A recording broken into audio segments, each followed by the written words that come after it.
दोस्तों ये है पहली प्रॉब्लम, जब तेल चैम्बर में निकलने की बजाय हॉपर में वापस आने लगा और चैम्बर से तेल निकलना बंद। और ये दूसरी प्रॉब्लम कि जब खल वाली जगह से कुछ कुछ सरसों के दाने भी बाहर आ रहे हैं, तेल भी बाहर आ रहा है और खल भी प्रॉपर नहीं निकल रही। खल की कंडीशन इस तरीके की है, ऐसी खल निकल रही है। जबकि हमें क्या चाहिए, हमें चाहिए कि खल इस तरीके की निकले जैसी अब आपको दिखाई दे रही है। ये एकदम फाइन क्वालिटी की खल निकाली जा रही है। ठीक इसी तरीके से तेल चैम्बर से इस तरीके से निकलना चाहिए जो आपको अभी दिखाई दे रहा है, बिना गाद के, बिना कचरे के। और ये दोनों समस्याएं जो आपने वीडियो में देखी, ये क्यों आई, ये मैं अब आपको एक्सप्लेन करूँगा। और ऐसा आपके यहाँ ना हो उसके लिए हमें क्या करना चाहिए, ये आप समझिए। नंबर 1। नमस्कार दोस्तों, मैंने आपको इस वीडियो क्लिप में ये बताया कि कैसे मॉइस्चर ज़्यादा हो जाने की वजह से कोल्ड प्रेस वाली मशीन में जो है दिक्कत आती है।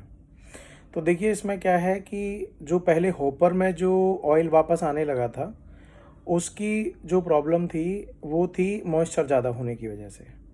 माने कि क्या हुआ कि मॉइस्चर जब ज़्यादा हो गया तो स्लिपरी कंडीशन में जो है सरसों हो गई और वो हॉपर से निकल के नीचे जब चैम्बर में जाने लगती है तो इतनी ज़्यादा गीली थी वो कि वर्म उसको आगे नहीं बढ़ा पा रहा था, क्रशिंग ही नहीं हो पा रही थी। आप ऐसे समझें कि जैसे किसी चीज़ को हम पकड़ने की कोशिश कर रहे हैं और वो हमारे हाथ से स्लिप हो जाए, जैसे मछली को पकड़ें और मछली जो है हमारे हाथ से निकल जाए।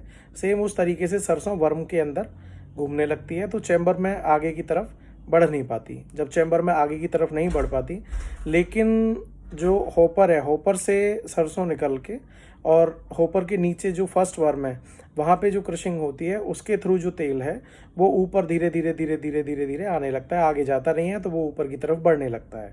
इस वीडियो में कंडीशन ये हो गई थी हमारी कि पूरा हॉपर हमारा तेल से भर गया था। हॉपर में फुल सरसों थी और कम से कम 6-7 लीटर तेल जो होगा, 6-7 किलो के आसपास जो था, वो सरसों में मिक्स होके और पूरे हॉपर में भर गया था, जैसे किसी बाल्टी में बकेट में भर गया हो। तो इसके लिए आपको क्या करना है, इसका पहला सॉल्यूशन ये है कि आप जहाँ से खली निकलने वाली जो जगह होती है वहाँ, जैसे हम 4 चूड़ी या 5 चूड़ी पे जो मशीन चला रहे हैं, उसको 5 चूड़ी पे ना चला के उसको फुल लूज़ कर दीजिए।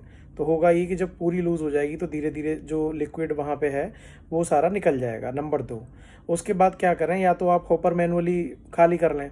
आप जब खाली कर लेंगे तो उसके बाद में जो नीचे 4-5 किलो 6 किलो के आसपास जो चैम्बर में भरा हुआ होगा उसमें आप बिल्कुल सूखी हुई जो खल हो आपके पास उसको तोड़ के और वो उस हॉपर में डाल दीजिए। वो धीरे धीरे धीरे धीरे सारा चैम्बर क्लीन हो जाएगा। क्लीन होने के बाद मॉइस्चर को मेंटेन करें। देखिए मॉइस्चर मेंटेन करने का जो मामला है वो बहुत इंपॉर्टेंट है। तो मॉइस्चर, अगर आप देखिए कि अगर मॉइस्चर कम होगा तो पाउडर फॉर्म में चैम्बर में जो है कचरा निकलेगा और खल वाली जगह जो है वहाँ से पाउडर फॉर्म में खली निकलेगी। अगर मॉइस्चर ज़्यादा हो जाएगा तो चैम्बर फिर भी कचरा फेंकेगा, वो पतला कचरा फेंकेगा, बहुत ज़्यादा फेंकेगा, ऑयल वाला कचरा होगा, वो कचरा नहीं है बेसिकली।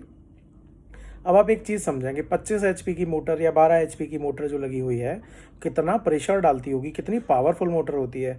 अब वो जो छोटे छोटे होल्स जो बने हुए हैं उन होल्स के थ्रू वहाँ तो जहाँ भी जगह मिलेगी उसको वहाँ से निकल जाएगा। तो मॉइस्चर ज़्यादा होने की वजह से वो कचरा चैम्बर में आने लगता है, गीला कचरा। तो कचरा नहीं है बेसिकली, वो है ना, गीली सरसों जो है वहाँ से टूट के क्रश होके आने लगती है। अब आते हैं हम दूसरी वाली कंडीशन पे। दूसरी कंडीशन थी हमारी कि उसमें जहाँ से खली निकलती है वहाँ पे सरसों के दाने निकल रहे थे और कुछ ऑयल भी वहाँ पे टपक रहा था और खल जो थी वो बिल्कुल लिक्विड जैसी, मतलब लिक्विड ज़्यादा हो, ऐसा गली गली जैसी, इस तरीके की खल जो निकल रही थी, ज़्यादा मॉइस्ट खल जो निकल रही थी, मॉइस्ट ड्यू सी। तो इसका भी कारण जो था वो ज़्यादा मॉइस्चर ही था। ये लेकिन कंडीशन दूसरी है, ये दूसरे दिन जब मशीन चल रही थी ये प्रॉब्लम तब हुई थी। तो इसका सॉल्यूशन ये है कि आप अपने मॉइस्चर को मेरे ख्याल से 9% के आसपास मेंटेन करके चलें तो ये प्रॉब्लम नहीं होती। ये प्रॉब्लम तभी होती है जब आपका मॉइस्चर ज़्यादा हो गया। दोनों समस्याएं ज़्यादा मॉइस्चर की थी। अगर पॉसिबल हो तो एक 5,000 रुपये, 5200-5,000 रुपये के आसपास का एक मॉइस्चर मीटर आता है और आप वो मॉइस्चर मीटर ले लीजिए, मॉइस्चर को मेंटेन करके चलिए, ठीक है। कोल्ड प्रेस में तो ये करना पड़ेगा। दूसरा, जिनके पास में कोल्ड प्रेस में हीटर लगा हुआ है तो वो ये कर सकते हैं कि प्रॉपर तरीके से हीटर ना चलाएं। केबल स्टार्टिंग में मशीन को जब चला रहे हैं तब 15 मिनट के लिए हीटर चला दिया तो रिक्वायर्ड जो टेम्परेचर है मशीन का वो बन जाएगा और अच्छे तरीके से प्रॉपर तरीके से क्रशिंग होती चली जाएगी। तो ये मेरा एक्सपीरियंस रहा। तो बाकी अगर किसी को कोई और चीज़ ऐसी है जो समझनी हो, जो समझ ना आ रही हो, और अगर वो मुझे पता होगी तो डेफ़िनेटली मैं आपकी हेल्प करूँगा। और मेरा नंबर स्क्रीन पे आ गया है, इस नंबर पे आप मुझे कॉल कर सकते हैं, किसी चीज़ के बारे में आप मुझसे जानकारी ले सकते हैं। जो भी बेस्ट पॉसिबिलिटीज़ होंगी मैं आपकी हेल्प ज़रूर करूँगा। फिर भी मैं ये कहूँगा कि मशीन ख़रीदते वक्त अपने आँखें, पीछे सर के पीछे तीसरी आँख जो है वो, और अपने दोनों कान सब कुछ खोल के पूरी रिसर्च एंड R&D करके ही आप अपनी मशीन ख़रीदें। जल्दबाजी में कोई डिसीजन ना लें, क्योंकि आजकल मशीन बेचने के चक्कर में भी बहुत लफड़ेबाजी हो रही है। अच्छा, एक बात और मैं क्लियर कर दूं, ये चैनल बनाने का उद्देश्य ना तो मशीन बेचना है, मैं किसी सप्लायर का मेरे पास फ्रेंचाइजी नहीं है, ना मैं मशीन बेचता हूं, ना ही मेरी कोई मशीन में बिकवाने में कोई इंटरेस्ट है, ना ही मेरा कोई कमीशनबाजी है। तो आप बड़े आराम से अपने सोच विचार करके जो आपको अच्छा लगे वहाँ से मशीन ख़रीदें। किसी तरीके की हेल्प सपोर्ट की ज़रूरत हो जिसमें मैं आपकी हेल्प कर सकूँ तो आप मुझे बताइए, मैं पूरी हेल्प करूँगा आपको। Thank you so very much. और हाँ, ये चैनल बिल्कुल नया है, वीडियो एडिटिंग हम पे आती नहीं है। थोड़ी मोड़ी वीडियो एडिटिंग क्या मतलब, ये वीडियो वगैरह ऐड करके हम लगा देते हैं। आपसे रिक्वेस्ट रहेगी कि चैनल को सब्सक्राइब ज़रूर कर लें। Thank you so very much.